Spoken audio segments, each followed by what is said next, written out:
আসসালামু আলাইকুম।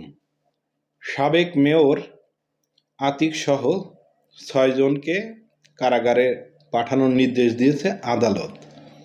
আতিকের চোখে মুখে হতাশার ছাপ, সেটা চেহারা দেখলেই বোঝা যাচ্ছে।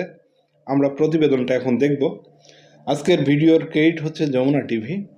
ভিডিওটি শেয়ার করে সবাইকে দেখার সুযোগ করে দিবেন, আর নতুন হলে চ্যানেলটি সাবস্ক্রাইব করতে ভুলবেন না। তাহলে চলুন আমরা প্রতিবেদনটা দেখে নিই। জুলাই আগস্ট গণহত্যায় উত্তর সিটির সাবেক মেয়র আতিকুল ইসলাম সহ ৬ জনকে গ্রেপ্তার দেখিয়ে কারাগারে পাঠানোর নির্দেশ দিয়েছেন ট্রাইব্যুনাল। সেই সাথে ৯ মার্চে তদন্ত প্রতিবেদন জমা দিতে বলেন। প্রসিকিউটর জানান, তাদের বিরুদ্ধে গণহত্যা ও মানবতা বিরোধী অপরাধের তথ্য প্রমাণ আছে ট্রাইব্যুনালের কাছে। সাবেক মেয়র আতিকুলের সরাসরি নির্দেশে অন্য ৫ আসামি ঘটনাস্থল থেকে তা বাস্তবায়ন করেছেন। ১৬ জুলাই রংপুরের আবু সাইদ সহ ৬ জনকে হত্যা ও ১৮ জুলাই উত্তরায় বেসরকারি বিশ্ববিদ্যালয়ের শিক্ষার্থী ও সাধারণ মানুষের উপর আইন শৃঙ্খলা রক্ষাকারী বাহিনী এবং আওয়ামী লীগের নির্বিচারে গুলি ও হামলা জুলাই আগস্টের আন্দোলনের গতিপথ পাল্টে দেয়। আন্দোলনে শুধুমাত্র রাজধানীর উত্তরাতেই নিহত হয় ২০০ জন।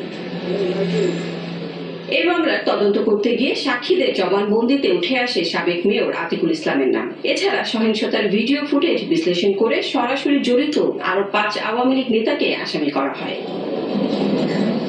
সোমবার সকালে তাদের হাজির করা হলেও আতিককে আনা নিয়ে দোলাচলে পড়ে প্রসিকিউশন। অন্য এক মামলায় ডিবিতে রিমান্ডে থাকায় আনা হবে না জানার পর ট্রাইব্যুনালই তাকে হাজির করতে বলেন। পরে বেলা ১টায় প্রথমবারের মতো ট্রাইব্যুনালের বিচারকদের মুখোমুখি করা হয় সাবেক মেয়র আতিককে। শুনানিতে ট্রাইব্যুনাল জানতে চান সাবেক মেয়র আতিকের সম্পৃক্ততার বিষয়টি। এ সময় প্রসিকিউশন বলে, আতিকের নির্দেশে বেপরোয়া হয়ে ওঠে ছাত্রলীগ সহ আওয়ামী লীগের সহযোগী সংগঠনের নেতারা।